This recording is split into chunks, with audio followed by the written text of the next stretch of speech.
10 lessons I learned from ayahuasca. Hi guys, thanks for being here today. So if you aren't familiar with the plant ayahuasca, it's a vine that grows in Central America, and it's been used by indigenous tribes for thousands of years and still currently is being used by many people around the world for healing. And it's typically sat with in ceremony, so it's taken as a drink. It's a mix of the ayahuasca vine and another plant called chacruna, and the two are combined.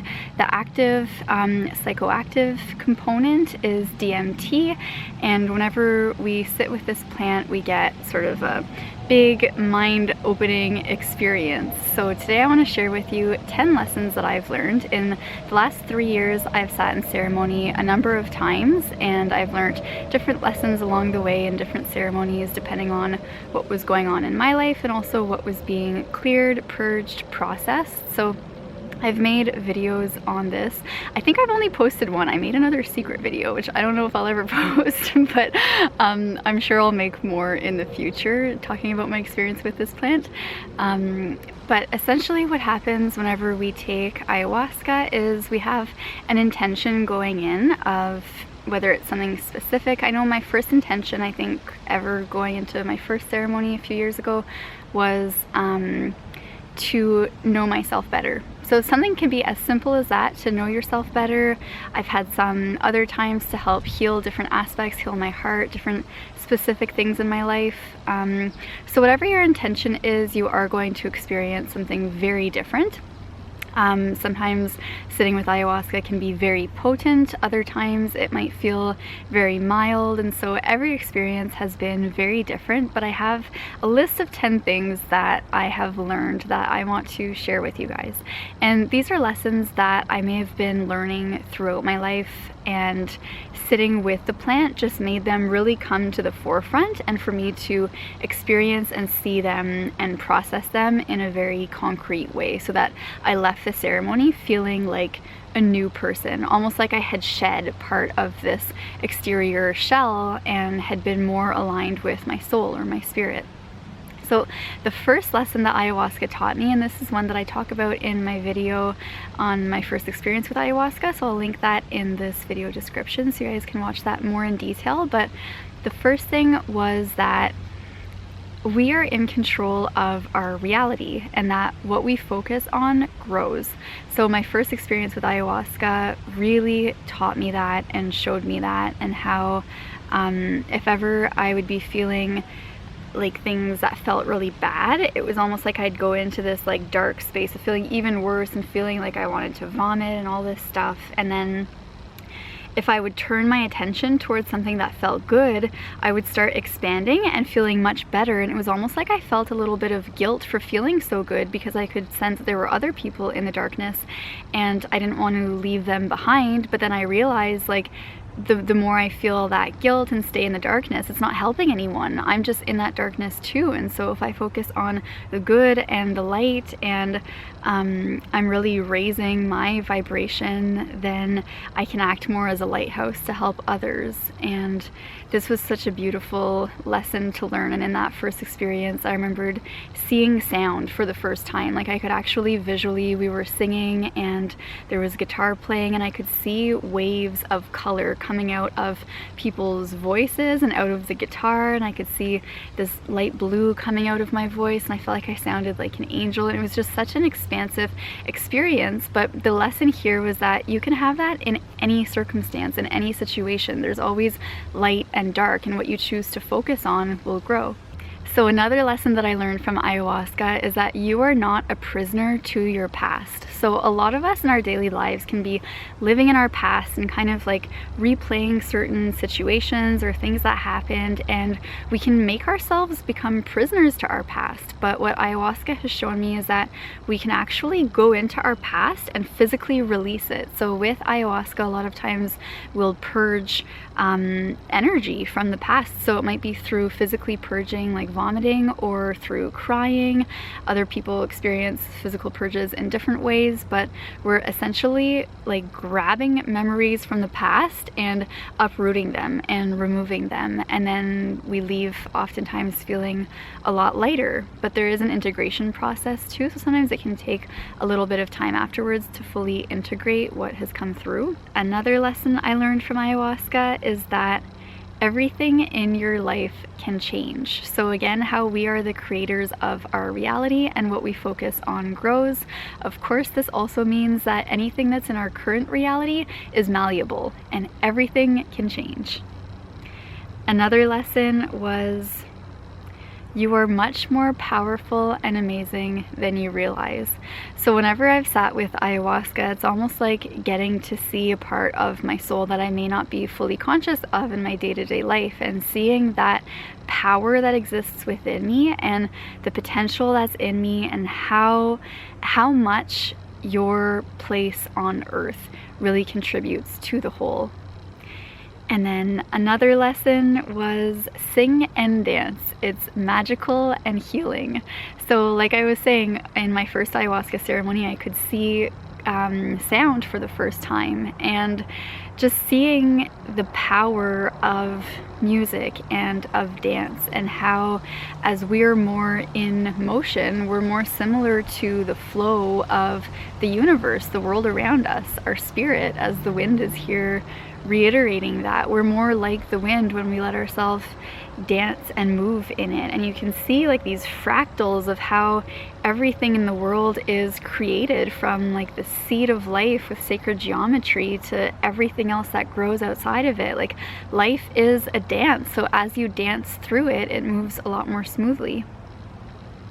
And another lesson that I learned is aliens exist, and some of them are very good. So there are other life forces around us that are benevolent and here to help us.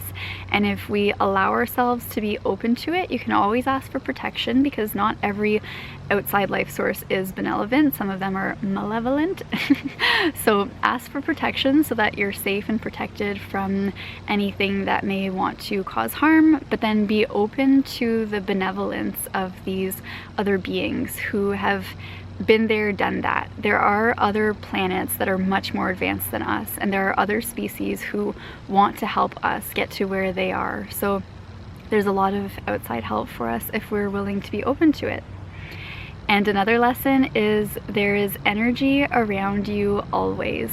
So because in sitting with this plant, you're a lot more open to things. Like what we see as humans is so limited in terms of what actually exists all around us.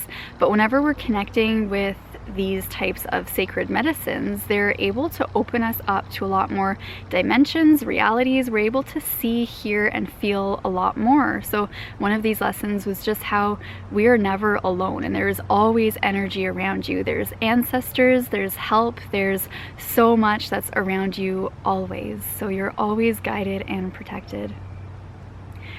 Another lesson I learned is only love is real. Anything that is not love is not real.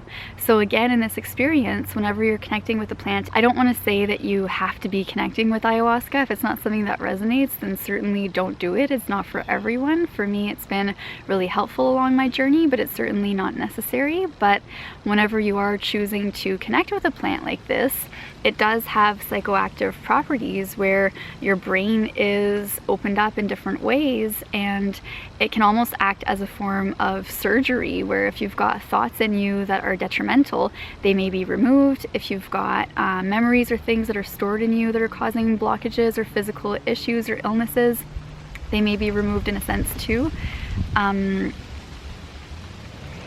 And what can happen when we're connecting with these things and opening up to all of this stuff, we're also opening up to a lot of our darkness that may have been kept buried inside of us. And it's important that whenever we're shedding light on this darkness, to not let fear take over. And anytime we catch ourselves letting fear take over, it's simply reminding us that only love is real. So this is a good piece of advice or guidance if you are going to sit in ceremony, is that at any point, if ever you feel taken over by the darkness, know that it's not actually real. Only love is real. When we die and we become spirits and we're living in the ethers, it's all love. So only love is real, and there is darkness in the human experience, but we don't have to live and stay and remain in that darkness. We can always open ourselves up to the light, and it's as simple as asking for help. Anytime you feel fear taking over in any part of your day-to-day life, simply ask for help, and there's all this energy around you, spirit guides, ancestors, anything can come to you for help as long as you ask. And remember that you don't have to be stuck in fear or darkness.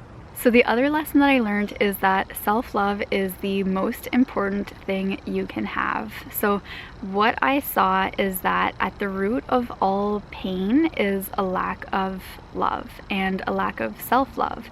And I'm going to tie this with number 10, which is if every person on the planet loved themselves, there would be peace. So this is what I saw actually in, I'm pretty sure the very last ceremony I sat in a little while ago, was that anyone who's causing pain to each other on the planet, it stems from a lack of self-love within themselves, because really we're all a reflection of ourselves. So if there's someone who's reflecting something back to you that you really aren't liking or loving, know that that's actually an aspect of yourself that you've chosen to disassociate from and that you're rejecting and that you aren't loving. And as you fully encompass love within you and you fully love yourself, you're actually able to love every single person on the planet unconditionally. And this is what I saw, is that I also feel like it's a lesson also from these light beings that exist in other dimensions coming to teach us this, because they've experienced that and moved through it on their planets and their dimensions and their realities, is that once we can live in a space of unconditional love, that's where we actually have world peace. So anytime anyone is causing pain to someone else, it's because they're lacking love for themselves. Anytime anyone is causing pain to someone else, it's because they're lacking love for themselves. So self-love is the most important thing you can have.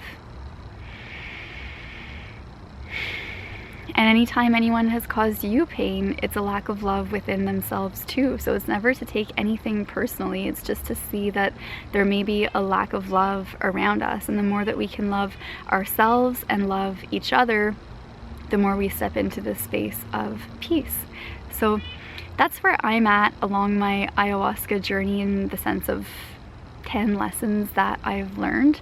If you guys have any questions, please let me know in the comments, and if you like this video and want more, then please make sure to give this video a thumbs up. And may you be happy, healthy,